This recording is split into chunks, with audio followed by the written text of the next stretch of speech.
Good afternoon, good evening, everyone. I know we have guests joining us from different time zones, including some of our special guests, but welcome to our fifth Centennial Speaker Series event and the first one of the spring semester. I'm Maggie Fitzgerald, and I'm the Audience Engagement Editor for the Temple News, and I'm a sophomore journalism major at Temple University and have the pleasure of moderating today's panel. So thank you all so much again for joining us today. I'm very excited to help introduce today's special guests, our panelists, Irv Slifkin, Chuck Darrow, and Alan Gasmer. We're going to take a moment for each of them to say hello and give us a quick intro about themselves, if that's all right. But Irv, would you like to kick us off? Sure. Hi, I'm Irv Slifkin. I actually teach at Klein. You could take my class about journalism in the movies when it's offered, which is 1 or 2 times a year. I am a writer. I worked at the Temple News as the entertainment editor and the film critic. And I've gone on to do different things in film, like write for different magazines. I help produce a movie. I've done a lot of lectures, and I teach at Temple. So that's what I do. Next. Wonderful. How about Chuck? Let's see. I started out as the music columnist at the Temple News in fall of '74. Then became, assistant entertainment editor, or features editor rather. I was entertainment editor, the features editor, and then editor-in-chief fall '77. I spent 32 years from 1980 till today in daily newspapering in the Delaware Valley, including 22 years at the Philadelphia Journal, which no longer exists, 23 at the Courier Post in South Jersey, and 7.5 at the Philly Daily News. I've covered all major entertainment beats since then. You name it, movies, music, theater, sometimes simultaneously. I was even a restaurant critic for a while at the Courier. And today I do a casino column alternating weeks for Philadelphia Weekly, and a sports betting website called bettorsinsider.com.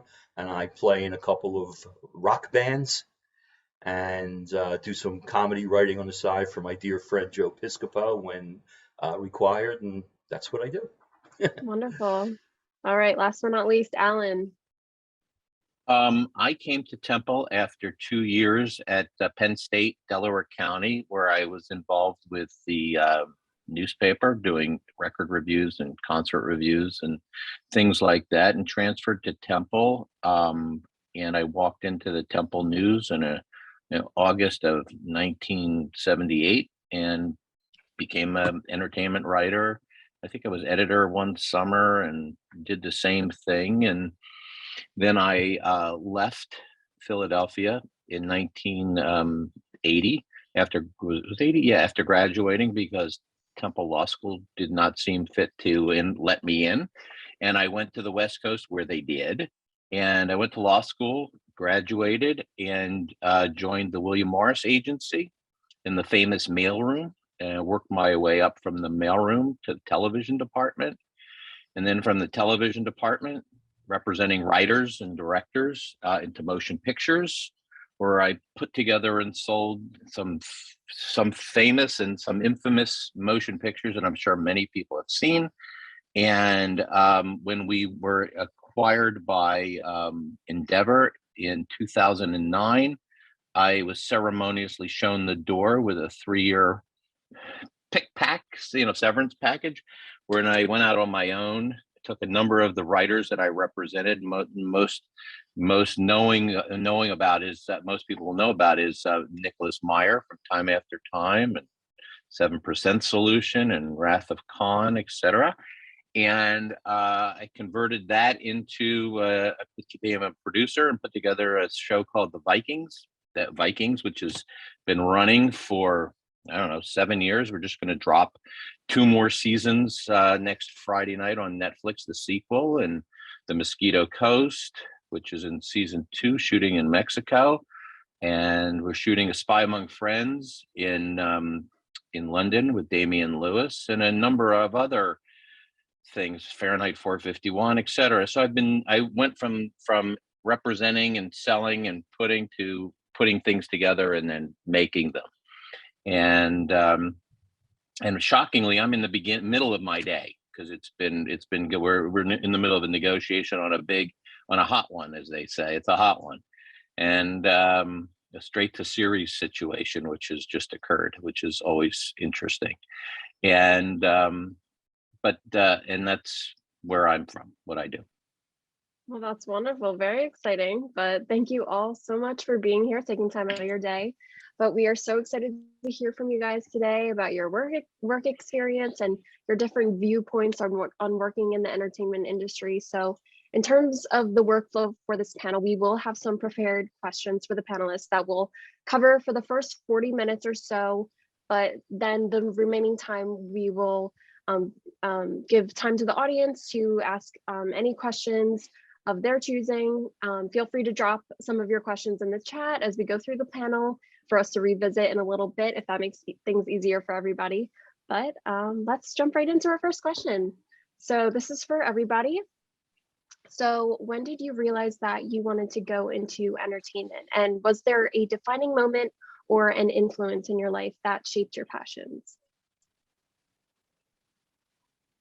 Well, okay, I'll go first since no one Jump first. else is. I remember very clearly a couple of moments. Well, one in particular, I must have been about 8 years old, and I was in the back seat of my parents' car. They were in the front seat. We were driving down the parkway towards City Hall, and at the time they had 12:10 a.m. tuned on the car radio, and a gentleman named Dr. Charles Lee came on, and he did a movie review. Don't remember the movie. And I remember so clearly my mom turning around, looking at me and go, "How would you like to have that job?" And I said, "What job?" She goes, "That man on the radio gets paid to go to movies." And that really stuck with me. And then a couple of years later, I had a burst appendix and then some post surgical complications. And as I was recuperating, of course, I was given a bunch of presents, one of which was a young person's biography of President Kennedy. And in it, it described how when he left the Navy in 1946, the first job that he had before he decided to go into politics, his father, who was friends with William Randolph Hearst, got him hired to cover the initial meetings of what became the United Nations. And I remember reading the sentence roughly said that Kennedy realized that a press card gave you a front row seat to history. And that too kind of really resonated with me. And as I got older and went through school, it turned out that the only potentially sellable talent or ability that I had was writing. I was awful in math and science, couldn't care less about that, but I got really high marks in anything related to English, including a 760 in my verbal on the SATs when I'm at 800.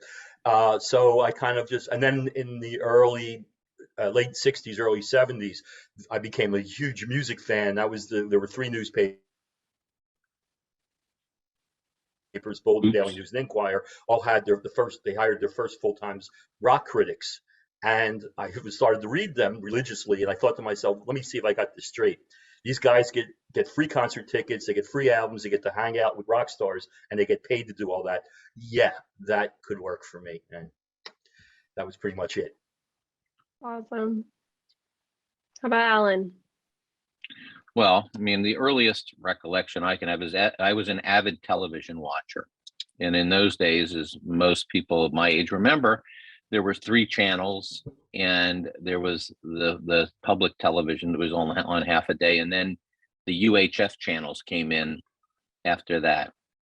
And I remember distinctly watching the Brady Bunch and asking my mother, do those actors hear the music behind them? And she said, well, of course they do. How else would they not hear the music? And I went, and it was not a great answer. So I went looking for the answer, and I realized, oh, okay. So I realized how it was put together.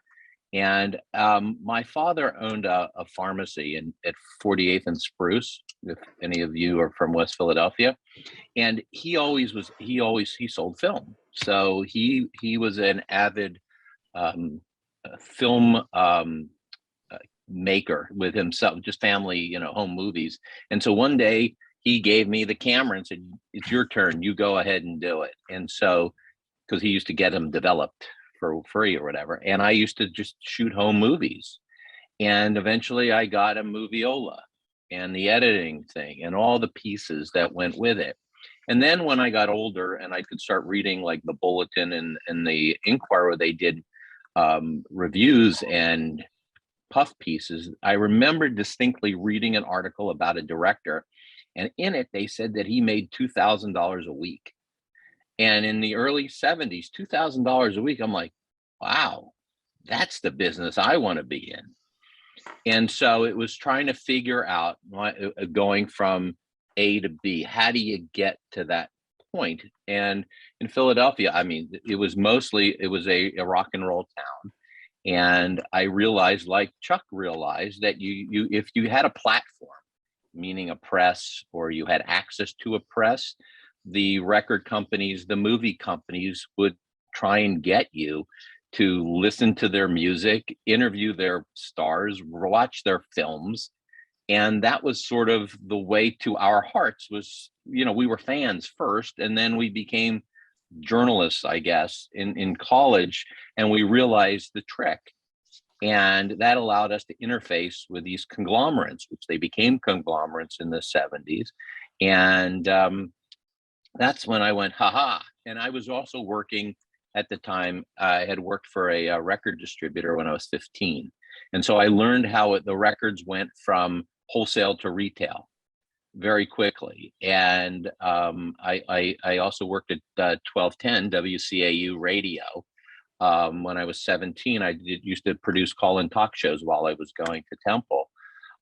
Started out as an intern there, and eventually they hired me to part-time, because I was in school, to do sports shows and to do Schools and Schooling and Harry Gross Your Money and things like that. And I learned from that part the backside of the radio business as a call-in radio producer.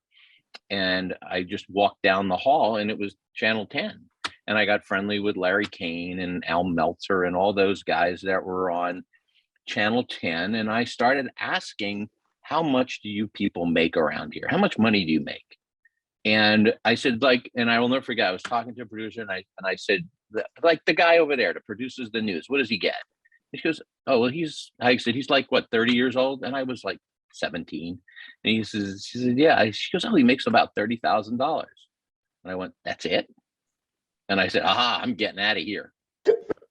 And that's when I realized I'm not going to make it, is a one horse town.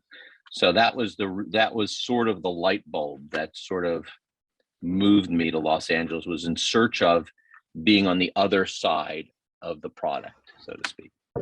Gotcha. And Jay Schwartz in the chat is saying how he would like to watch your childhood amateur movies, Alan. Okay, well, I have one about 4 kinds of dangerous drugs I did for my 8th grade health class. And then I did one about Greek architecture. That was my attempt at animation. Yeah. Wonderful. All right. So Irv, tell us about your passions. When did you realize that you wanted to get started in entertainment?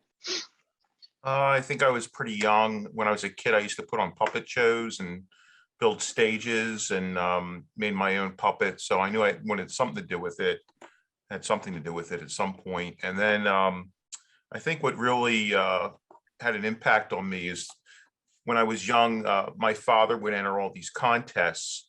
And a few times we won tickets to see premieres of movies before they came out. And that was really exciting to me, to be able to see a movie before other people.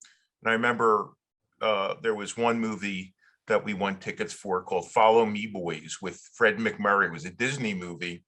And before the film, Disney had filmed an introduction.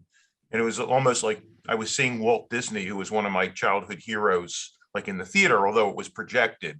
And I think that had an impact. I said, boy, I'd like to really do something with movies. And then I started to write about them. And I went to community college first, and I got to know some of the publicists there. And then when I got to Temple, their arms open, and they gave me an opportunity, and that's sort of how it all started. But, just going to the movies all the time when I was a kid, having my father and my grandmother take me, and then being able to do something with that was really my target. So.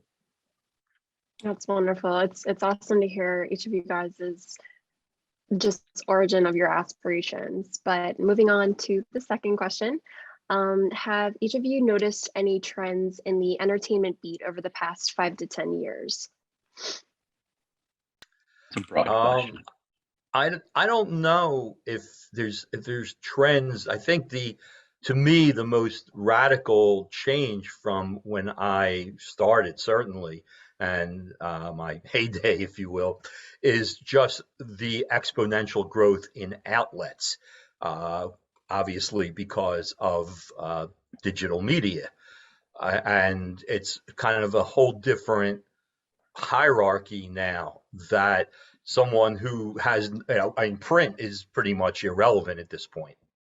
At least it seems to me, because any website has as much reach, theoretically, as the New York Times. But obviously the rise of bloggers and influencers like that, I think, is, to me, I said, the biggest change. The fundamentals, I haven't seen much of a change. There's product, there's publicists, there's media, and it's simply connecting. But like I said, to me, it's really in just the nature of that media. It used to be primarily, if not exclusively, print, and then of course some broadcast. But broadcast, much to my chagrin, has never really concentrated on entertainment the way I always thought that it should have. So, as I said, to me, that's it. Just that there are so many more outlets and so many more people doing this now than there was. And if I may, real fast, I see Nanette over there, so I'd like to say hello to my old friend, and I hope she and Matt are swinging, baby. And great. I haven't seen her in a long time. We're old Temple newsies. So. Alan? Any other trends or Well, any insight? the big trend is obviously the streamers. I mean, I deal with writers and showrunners all day, and the one place they don't want to go to is broadcast networks. So the broadcast network, because the other places, the streamers and the premium cable, give the showrunners more of a creative. They can do whatever they want for the most part, and they can tell a story in a longer stretch of time. And there's also big consolidation, time with Warner and Discovery combining, and there's rumors about Paramount combining with potentially Comcast, if they're going to get rid of one of their broadcast networks. So there's a lot of musical chairs, as we call it, and the town is sort of waiting for the dust to settle. The movie business is not as, quote, robust as it was, partly because of the pandemic, because over 40, 45, 50-year-olds are not really going back to the theaters and are not driving the box office. And so that's a problem, especially 40 plus women are not going back, and they were a big movie going audience. And so the studios are trying to figure out who their audience is, what it's going to look like, because it takes a good 2-3 years for a movie from when they say go to when it comes out, where it's going to be. And yesterday was an announcement that all of Paramount's movies are going to be on Paramount Plus after the theatrical run. So they're all siloing. So you have all Paramount product going in one place, Universal product going in another place, Warner's in another place. And the question is, what is the consumer going to buy all these streaming services? Are they going to have 5 or 6 or 7 of them, as opposed to Netflix and Amazon and HBO? So in our way we look at it is it's musical chairs, it's a consolidation, it's the Wild West, and nobody knows shit. And when nobody knows shit, that's the opportune time for somebody like me to take advantage of them because they don't know anything. You know, it's like William Goldman said, nobody knows anything. And it's true. Nobody really knows anything. They like to make believe they do, but they don't. Point. Any additional comments, Irv? I know there was a lot to cover there. Yeah, well, kind of in the same line, I think what is really technology always impacts entertainment, and Absolutely. It drives it. It drives it. And but as a movie purist, I'm not a big fan of streaming. I mean, it's inevitable, and we're not going backwards for sure. If anything, it'll be going forwards. But I just miss. It's almost to me that things are too accessible now, and I know it makes it easier for people. But I'm a movie purist that likes to see stuff in the theater still. You know, even during COVID, I was wearing my 5 mask and spraying around me and sitting in the theater. And you know, don't go near me. But I was in the theater. So you know, I hope it doesn't go away. There are hints that it could, or it might, or they're not going to have movies for me or my friends or, you know, members of my family. It'll be all Spider-Man 17 or something. But that's what's changed a lot for me, the whole movie going thing, and question what the future is of movies, really. So. Absolutely. And Irv, you brought up a really good point with making those adjustments during the pandemic, especially in a movie theater setting. So our next question, over the past 2 years, approximately, shutdowns have occurred across the globe, as you know. This affected in-person entertainment experiences and live music business, but it almost entirely shut down in most countries around the world. It lost 74.4% in revenues compared to the year before. But with this in mind, how was your work influenced during this time, and how did you adapt? Me? For me. Okay, Go ahead. Anybody? Okay, go ahead. I was going to say. Well, I can tell you, we shut down. Everybody can take a turn. I had a series order, and I lost the series order on the Dublin Murders season 2. They canceled it. I was supposed to shoot Young Bob Dylan with Tim Chalamet last year, and that shut down, and we're not going to start that until next year. His director is doing Indiana Jones now, and Tim Chalamet's doing Dune 2. So all of a sudden I'm pushed again. So I want to say I lost a lot of money. We lost a lot of money. And, you know, Mosquito Coast, we were supposed to shoot 10 episodes.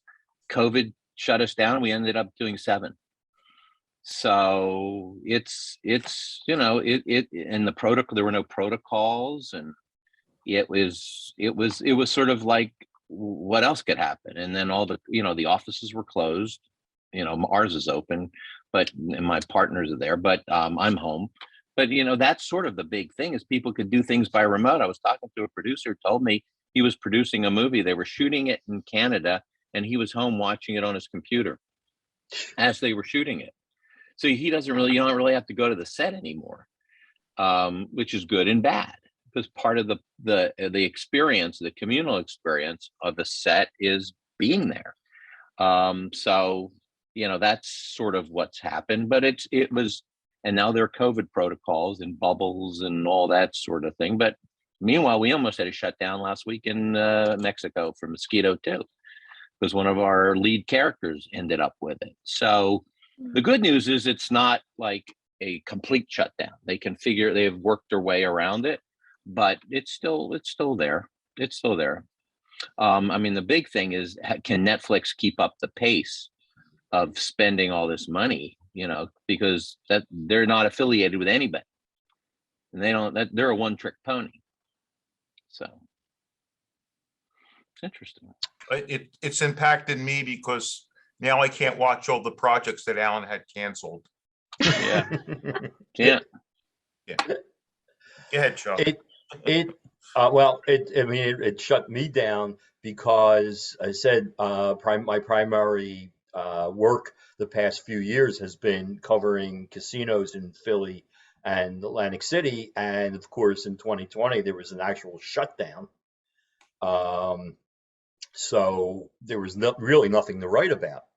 Also, it's not a big part of my life, but I'm a travel writer for the AAA magazine here in South Jersey. And I couldn't go anywhere. Yeah, obviously couldn't travel. So so some stories got scrapped. You can make stuff up. Yeah, well, I've been doing that all my life. I figured for once I should probably actually, write something accurately, write some nonfiction. But it is, and it kept me from doing a lot of the things that I like to do and also that I get paid to do. So it was tough. And also, it has nothing to do with journalism, but my wife and we have a partner. We have a business where we produce special events, primarily, not exclusively, for casino high roller parties, but also for corporate dates as well, as incentive or reward packages. And it has to do with you make your own perfume. And obviously, and a big part of our business that we were building literally weeks before the pandemic was corporate. And we went down to Florida, to Marco Island, to do a presentation for about 24 big time corporate planners. Like one woman, remember, she did 100 a year for Johnson and Johnson. And we thought, great, because they all loved what we offered, and then everything shut down. So we lost a good deal of income for that. So yeah, it definitely made a difference. Yeah, it's so challenging to adapt, even in a school setting, but I can't even imagine working and just this restriction against travel in terms of your careers. But what stories in entertainment, outside of just the pandemic, what stories in entertainment do you believe are the most important to report? This is for anybody. Yeah. Well, I don't think that's changed at all. To me, the most important role, at least as I've always seen it, my most important job is to let people know about things they probably do not know.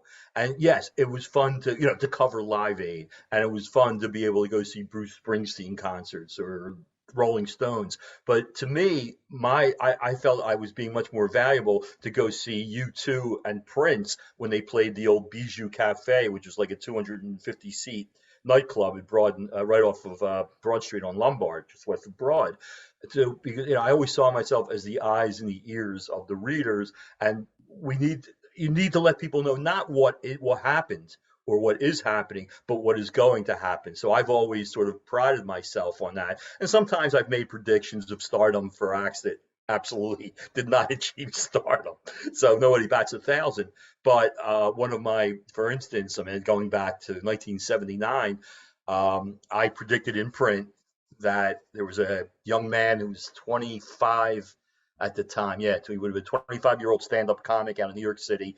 Nobody knew outside of, maybe a few comedy club fans in New York City, but nobody outside them knew this guy, and he grew up to become Jerry Seinfeld. And I said, pay attention to him. He was an opening act for Joe Jackson. And I said, I was there. I was at that show. Okay, there you go. Yeah. And when they burned the newspaper. What's that? Joe Jackson burned the newspaper. Yeah, I didn't see it. I was there opening night, the first show. He was there for 2 nights. You probably saw it. I didn't see that. Yeah. I don't know if it was fortunately or unfortunately, but I did write. It said, remember this guy's name. He needs a little more polish, and some of his material didn't work. But I just felt something that he was going to be huge, and which is why he sends me a check for $10,000 every month. I'm sure he does. It's a tip. So and there's a couple of other artists like that. So yeah, I think that hasn't changed at all. That the most when you're writing about entertainment, the most important thing. I mean, the other things are important. People like to know what their stars are thinking, what they're saying, about their new movies or TV shows. But to point people in the direction of the new, and what's next. That to me, maybe I don't know if I'm confusing importance with just fun and excitement, but that to me has always been number one. Mhm. I love that. Well, how about you, Irv? Well, I haven't been, most of my work has actually moved to Zoom. So actually during the pandemic, I've been pretty busy. I've been doing lectures for various libraries and organizations, and I started a company with somebody else, and we're doing pretty well doing Zoom programs, entertainment-oriented Zoom programs. So the pandemic actually has helped me in terms of business. But what I miss a lot, or had missed, although I wasn't doing it a lot, was doing interviews with people in person. And I did that a lot, a few years ago. So when I moved on to other things, I missed that, and I still do. But so much has changed where even before COVID, especially in Philadelphia, they don't send a lot of people to Philadelphia anymore to promote stuff.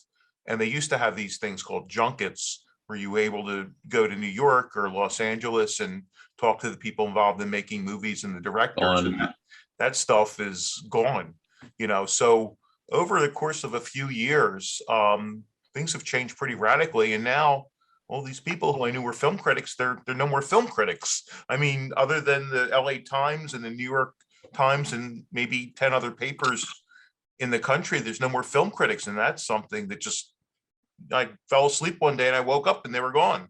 Well, you don't need them. You have Rotten Tomatoes, though. So. Well, yeah, right. That's right. the problem. Yeah. So anyway, things change radically, both for the good and for the worse for me. Absolutely. Anything to add to that, Alan?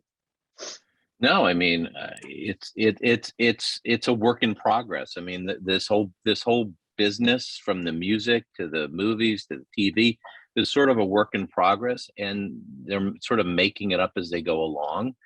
And a lot of it is what the consumer is going to pay for. I mean, that sort of directs really what the studios make and what the streamers are going to make, et cetera. I mean, they did so well with the Squid Game that now everybody wants international Korean shows. Well, they're not all going to be the Squid Game because they didn't even know they had the Squid Game when they had the Squid Game. It was sort of a surprise. Again, nobody knows what they're doing. So, it's always question. Whenever we get on the phone with any of these executives, the first thing is it's what they don't want. I said, tell me what you don't want. And they'll tell me they don't want Westerns. Well, hello, Yellowstone. Now everybody wants Yellowstone. It's sort of so funny. Or they don't want period. Or they don't, I mean, I go, really? Oh, okay. So it's a lot.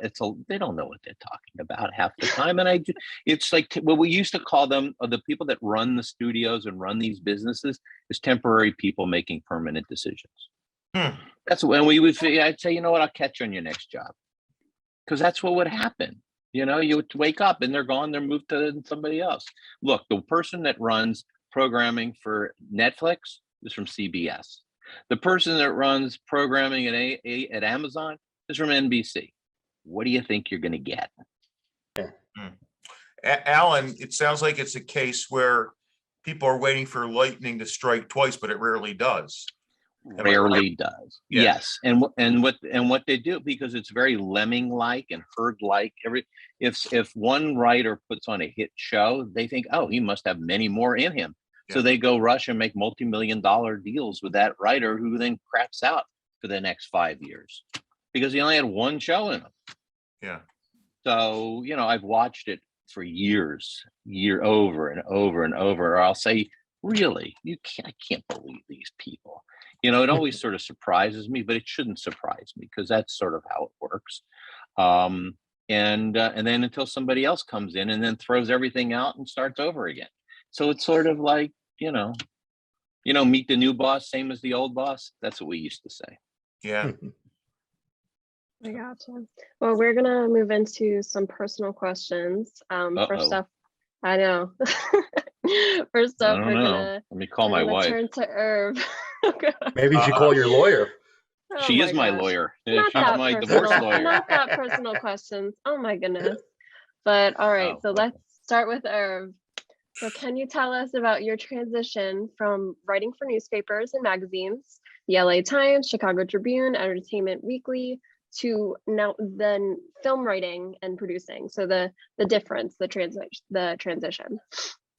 Well, yeah, I've sort of had my hands in all different sorts of writing. I've written scripts, none of which Alan sold for $1 million. I've written books, I've written reviews, I've written magazine pieces. So, everything's the same to me. I mean, not the writing type doing it, but it's just, I like to be versatile, I guess. So now the producing thing is a whole other thing that I never did before. And that was really an incredible experience, getting involved. It's something I always wanted to do, and I finally got to do it. And the writing came into that too, because a lot of what I did was writing. But seeing a project, something that starts a small project turn into a ridiculously big and expensive project in front of my very eyes I've never been that close to that. So, the transition was really learning like a different aspect of the film industry that I've never been close to, which, Alan and Chuck probably know it a lot better than I do. So, anyway, that's really what happened. Yeah. That's awesome. Well, we're gonna move on to Alan real quick, but as we as we know, you do have a background in entertainment reporting, the Temple News, but you also have a degree in law. So can you tell us how your unique background laid a foundation for your career as a film agent and producer? I'll tell you, it's funny because I don't want to say I do it every day, but I do a lot every day. I'll ask a question that I already know the answer to, but I really want to hear them say it, tell me the answer. I want to hear it. And I'll ask a very straightforward, normal question that of course I know the answer to. And my partner will say, he'll start answering. I go, whoa, don't answer the question. I'm asking him the question. I want to hear what he has to say. I know the answer. Do you think I'm stupid? So a lot of it is I'll ask those reporter questions to these executives at the different studios or at the streamers, just not to get like what we used to get a quote, but just to hear what they had to say. So then I can sort of craft my response back at them. It's in a weird way. It's like a therapist asking a question. You start to sort of get to the heart of the matter, and sometimes it throws people off. They're not expecting that question, but it sort of gives me a good indication as to who I'm dealing with. So a lot of that came from being a reporter and asking a question, or I never forget getting yelled at by John Mellencamp when I was interviewing him in 77 or 78, and don't call me Johnny Cougar. It was great. It was good. But I learned from every experience I had, from doing the reporting to going to law school, framing questions and framing arguments. And a producer, when I first started at the agency at William Morris, said to me, "Don't smell it, sell it." Because I would say, this sucks. It's not even worth the paper it's written on. Don't smell it, sell it. So, or somebody once said to me, sell the sizzle, not the steak. So, it was those kinds of things that, that sort of framed my existence. And now I deal with it on my own, where, I don't have a large organization behind me, even though I make believe it is. And, because it's show business, it's all make believe. And so, that's what I do every day. It's a lot of talk. The entertainment business is a lot of talk. And then every once in a while, a project comes out of it. Absolutely. And all right, Chuck. So as someone who has built an impressive resume of radio broadcasting, hosting, beat reporting, blogging, film writing, you name it, how would you describe or potentially encourage others to explore different creative outlets as you have over the years? I mean, I think anybody who needs to be encouraged doesn't want to do it. I think it's a natural thing. But I will say, and Alan and Irv will back me up on this 100%, I'm sure, especially Alan, and what he's done with his life. It's really not what you know, it's who you know. It really, networking is just so important. I mean, anything that I've done is related somehow or other, really to the Temple News, but to my journalism work. Perfect example. How did I really get into radio? I've never had a permanent shift full time, but I've guest hosted and filled in on every major talk station in the market for the past 40 years or 30 years, whatever, including WIP, where for a couple of years, right around the turn of the century, I was a regular overnight Sunday night host and fill in there. So how did I get into radio?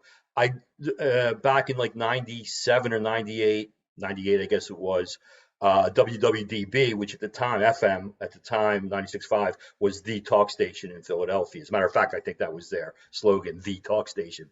And they hired a new program director, and I was at the Courier Post, and I did a weekly local radio and television column when newspapers actually thought that was something readers might like. And I was invited to have dinner with the new program director to discuss his plans for the station. And at the end, we hit it off. We had a couple bottles of wine, and as we were leaving, the guy says to me, I think you might have something for radio. Would you like to, to maybe do a shift? And that led to many shifts, DB, and then at WIP, and so on and so forth. So that's the thing. Take your opportunities when they come along. I mean, you can't be obnoxious about it. You can't meet Alan and say, Alan, I have a script. You got to buy it. You can't be pushy and obnoxious, but you can put yourself in positions to meet people, and hopefully they'll see something in you and like you, and that it'll lead from there. Same thing is said. I don't know if everybody knows Joe Piscopo, not the big star he once was 40 years ago, 30, but he was Eddie Murphy's he was the other superstar of Saturday Night Live during the Eddie Murphy campaign. And I was a big fan of his, and I finally got to meet him. And one night, after a show of his here in South Jersey, we just went back to his dressing room. We just started talking about life in general and showbiz in particular and comedy. And I said, did you ever think of doing this character or this idea? And that's how and we've written some TV shows together. We actually sold a script to HBO once, never got produced, but did sell it. You just put yourself out there and you hope for the best. And then when an opportunity comes along, you grab it.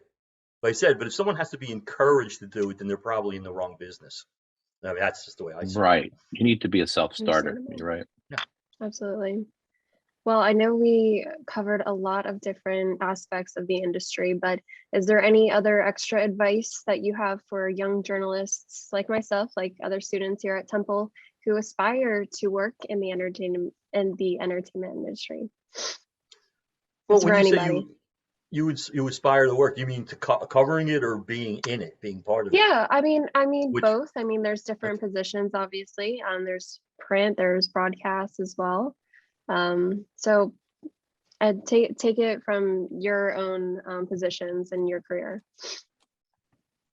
Just keep doing it, especially, you have, because of the internet, you have a lot more ability to reach large amounts of people. I mean, I understood that there's so much out there that you got to kind of get yourself noticed. But, when I was starting, when Irv and Alan, when we were kids, there was basically, daily newspapers and maybe some magazines, and that was it. And it was very difficult. But you just, A, you keep doing it, you keep writing. B, you don't give up when things go against you. Perseverance is so important in anything, not just this, in any career. You got to be able to take the hits, and I forget who said it. I just don't. Oh, I guess it was Mickey in Rocky saying it's not about how many times you get hit, it's how many times you're able to get back up. And I think that's true of life in general. Whether you're romancing someone who isn't necessarily paying attention, or you want a job in entertainment. Use any contacts you have, anybody you meet, because I found that generally, not always, but people tend to be kind, and they want to help you. The way I got on the WIP is a quick example. There was a guy when I was first started at WWDB, and was doing some regular shifts. I just sent an email to the program director at WIP, who I interviewed once briefly for a column, but I did not know him, did not have any relationship. And I said, hey, if you're ever up at 1 o'clock in the morning, I'd love you to listen. And I'm not looking for. I mean, I said, just give me some pointers. I'm kind of new at it, and I would love your feedback. And he wound up offering me, some regular shifts at WIP Awesome. for a couple years. And don't be embarrassed. That's the thing. Don't be self-conscious or embarrassed. Just do it. If you know you have what it takes, somebody eventually is going to notice it. If you keep at it. Absolutely. I'm out of platitudes. Well, any for extra advice? an aspiring entertainment writer, I can give you a perfect example. My daughter, who was not a journalism major, she didn't go to Temple, but she wanted to be at a magazine. And I tried to talk her out of it. Didn't matter. She would troll the websites of the magazines looking for job openings or internships or something. And she happened to stumble on a Condé Nast job opening in the returns department. And she went in and got a job in returns at Condé Nast. And that's the equivalent of my mailroom. So she started there and she wanted to be in the fashion business, the fashion part of it. And she worked there for a year until there was an opening at Vanity Fair. And she applied for the opening at Vanity Fair, and she got the job at Vanity Fair. And now she's assistant fashion editor at Vanity Fair. Wow. Right, writing about fashion and doing photo shoots for the magazine and other stuff. She doesn't tell me what she does, but I try to discourage her in this but I guess the internet stuff, the version of Vanity Fair is doing really well. So, but that was her passion and her love. And, this is in the last 2 years. So, she's 27. She just turned 27. And so she's, assistant fashion editor at Vanity Fair is pretty good. Mm-hmm. Not knowing anybody in that business, the fashion business, nothing. She's living her dream life in New York City and going to Fashion Week last week and reporting. And she does little bits for the paper. She's going to Nashville tomorrow for a shoot. So, my recommendation is do whatever you have to do to get in. Really, I did. Everybody here on this did. We did. Absolutely. I went to law school and then I went in the mailroom delivering friggin' memos when there were memos before email. And messengering scripts across town and doing crazy stuff just to get the opportunity. When I left Temple, my first writing job, $15 a story. I covered like zoning board meetings and school board meetings for a tiny little 5-day-a-week paper up in the Philly suburbs. Yeah, not what I wanted to do with my life. Because nobody really owed us anything. It just we had to show ourselves above and beyond what a normal person would be willing to do. That's right. And so, that's what she did. I did it. I think we all did it. We did stuff that was, I don't say below us, but not what we were qualified to do. Or what we wanted to do. It was a means to an end. Right. Exactly. So as an aspiring entertainment reporter, you gotta, it's a means to an end. I just saw they just closed Entertainment Weekly in paper. And I was so excited. They just sent me a free subscription, and I'm like, shit. I was like, what? Oh God. Because I don't want to say I never started out wanting to do this. I never thought I would end up doing this, actually doing it. Mm-hmm. So here I am. Here we are. Irv, do you have any final thoughts? Just when I was even at the Temple News, I was writing freelancing for other places. So I think just getting your name in your work in front of as many people as you can. And yeah, just keep doing, getting it out there. I mean, now there was a period when I left the job that I had a regular job for a long time, and I was teaching, but I was looking for more writing work, and they didn't just want writers. They wanted people that know SEO and graphics and this and that. And I don't even know what those things, half those things mean. I guess I'm old. I learned them very quickly though, because I had to.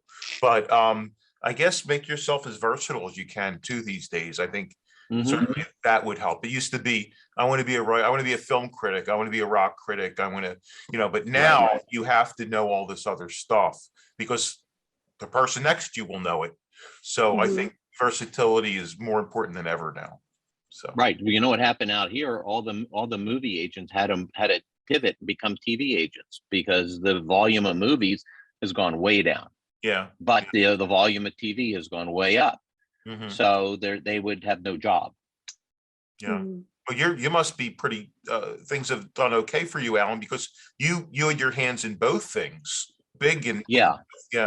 So I like both medium because it allowed my brain to sort of, I could do whatever I wanted to do, and I'm producing this Broadway show. If I can ever get, it's been 10 years, but we're almost there.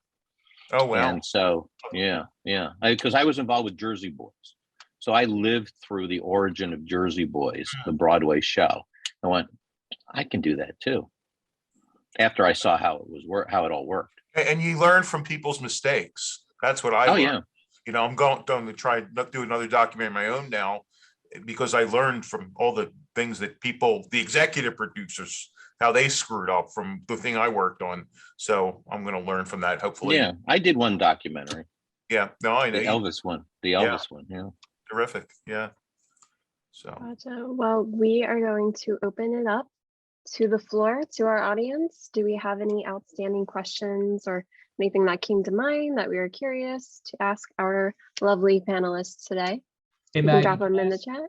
Can I ask Chuck a question? Yeah, absolutely, John. Hey, Chuck, how you doing? What do you say, John? Good to see you again. Good to see you too. I have to run out to teach a class in a few minutes, but I wanted to ask you this question. I don't know if you remember this. When we would do Gannett writing workshops up in Asbury Park, you used to tell me stories about all the rock stars that you interviewed, and I would just bug you for stories. I talk to my students a lot when it comes to covering sports about that transition from going from being a fan to being a reporter. I've gone through that as a sports writer. I've never gone through it in covering, rock stars who are larger than life to me. How did you do that? Because I used to hear some of these stories and think this is amazing, and you still have a job to do. How do you kind of take it in that you're talking to like Jimmy Page or Robert Plant and say, this is pretty cool, but I now have a deadline to meet and a story. I'm a very unique person in that respect, because when I was very young, it's kind of a story. I hope we have enough time, but I've never been starstruck. To me, because I see these people, and I see that these are really ordinary people with ordinary people's issues and problems and behaviors, who happen to have extraordinary talent in one or two things. But when my first hero outside, I guess my dad, was a mediocre Phillies catcher named Clay Dalrymple. He was my favorite Philly back in the 60s.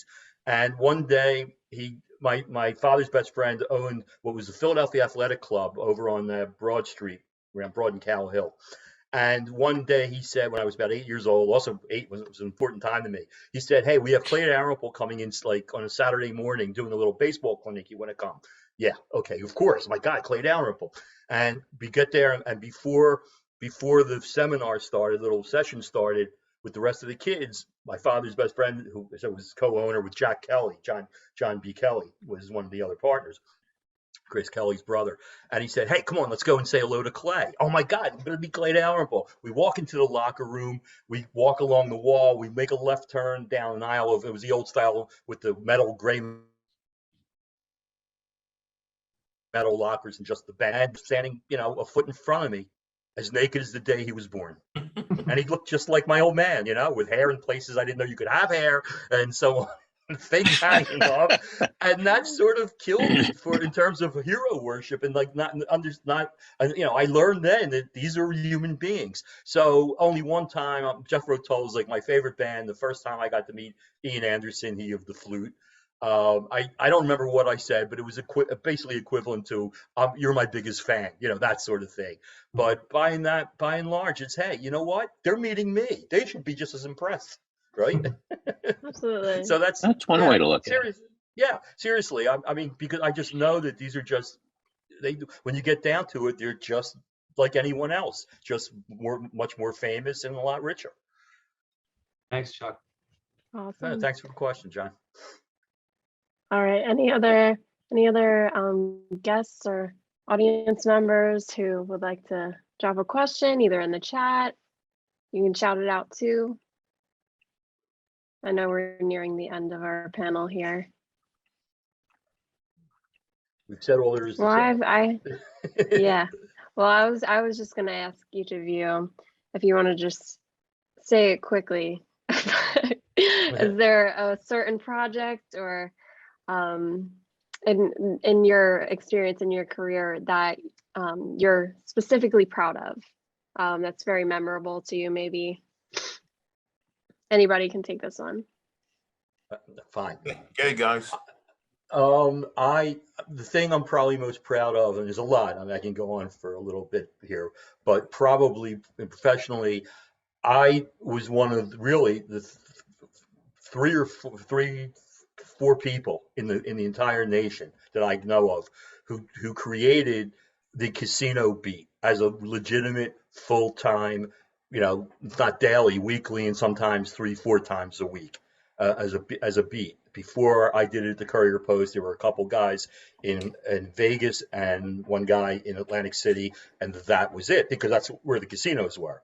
I mean, to be sure, but I'd like to think I proved that it was a legitimate beat, that was up there with anything else in entertainment, whether it was music or film, that it was a real thing. And I like to think that I'm very proud of my work in that field. Wonderful.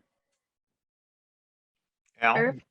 Oh, I don't want to say I'm proud of everything, but I mean, I'm sort of, I mean, I'm proud of being able to pivot post being an agent into a second career, albeit it's a career adjacent to what I did before, and to actually succeed at it.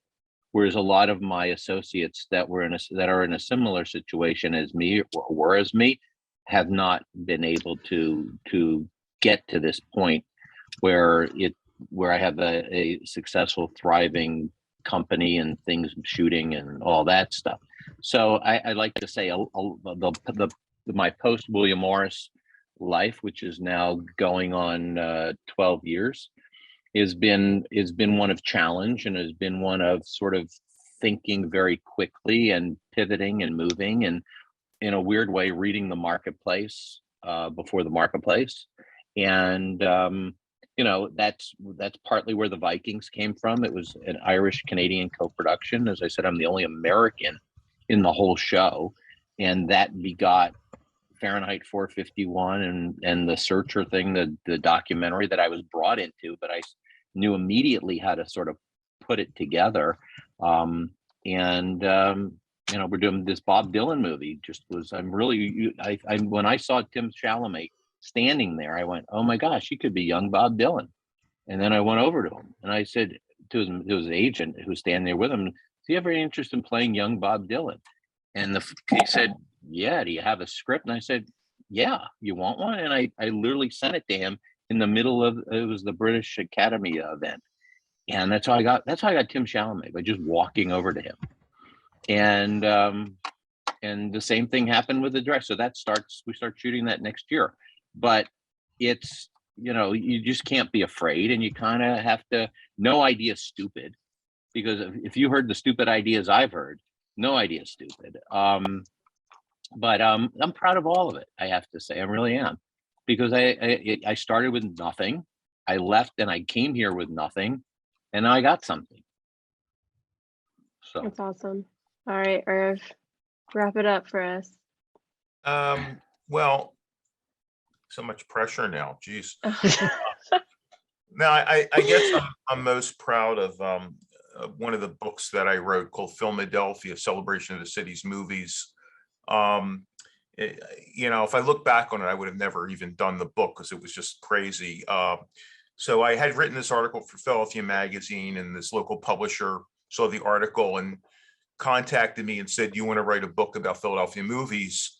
And I said, "I don't think so. I think there's not enough information there." But then I thought about it for a week and did some research, and I said, "Yeah, I'll do it."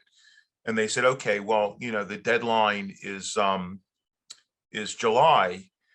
And they gave me the paperwork, and I, like a week later, and I didn't even look at it. I just assumed it was like a year later in July, but it was the closest July to me, which was 3 months.